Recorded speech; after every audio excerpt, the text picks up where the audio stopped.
Today, we've got a really beautiful story for you. It's called The Lost Kite, and it's this wonderful tale all about friendship, a little bit of loss, and, well, a little splash of color in a big blue sky. You know, every great story has that one line that just hooks you right in. And for this one, it's just perfect. It says, "Every adventure begins with a single thread." I mean, how true is that? It just perfectly sets the stage for what's to come. All right, so let's picture this. We're in this small, quiet village, nestled right up against a big, wide river. And it's just buzzing with life, you know? You've got kids playing in these dusty streets, tall palm trees are swaying in the breeze. You can almost feel the warmth, right?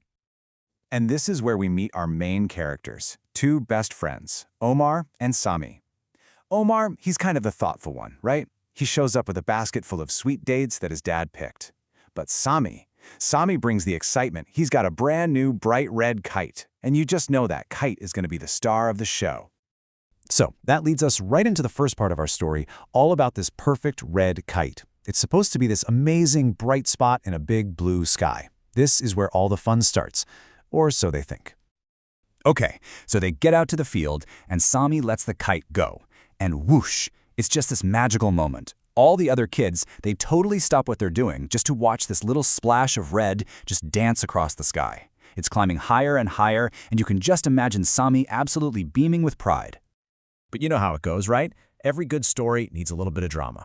And that brings us to our next part, Lost Across the River. The subtitle here says it all. When the wind had other plans. Oh yeah, you can feel a change coming. And just like that, their perfect day gets completely flipped on its head. Out of nowhere, this massive gust of wind just tears across the field. Seriously, this is that one moment where everything changes. Sami's trying, he's really trying to hold on, but the string, it just slips right through his fingers. And you hear him yell, "No! Come back!" And it's just filled with pure panic. You can feel that awful, helpless feeling as he just watches his favorite thing get ripped away from him. And then, in a blink, it's gone. The kite gets swept clean across that wide river and ends up landing way up on the roof of this old mud brick building. For Sami, it's not just far away. In that moment, it feels like it's gone for good. So Sami is just heartbroken, totally crushed. But this is where the story takes a turn. It becomes all about their friendship. Omar comes over, puts a hand on his shoulder, and he doesn't just say it's okay. He gives him a plan. He says, "Don't give up, Sami, let's try." And boom, just like that, with those few words, there's a little bit of hope again. And that little glimmer of hope, well, it leads us straight into the next chapter of this adventure, an unexpected kindness. See, their trip across the bridge isn't just about, crossing a river. It's about them taking a step towards finding a solution. Their plan is so simple, but for a couple kids, it's pretty brave, right? First step, they cross this old wooden bridge. Second, they find the house, the one with the kite on the roof. And then, the final step, they take a deep breath and they knock. I mean, talk about being determined. And now you've got this moment, right? That little pause where you're holding your breath.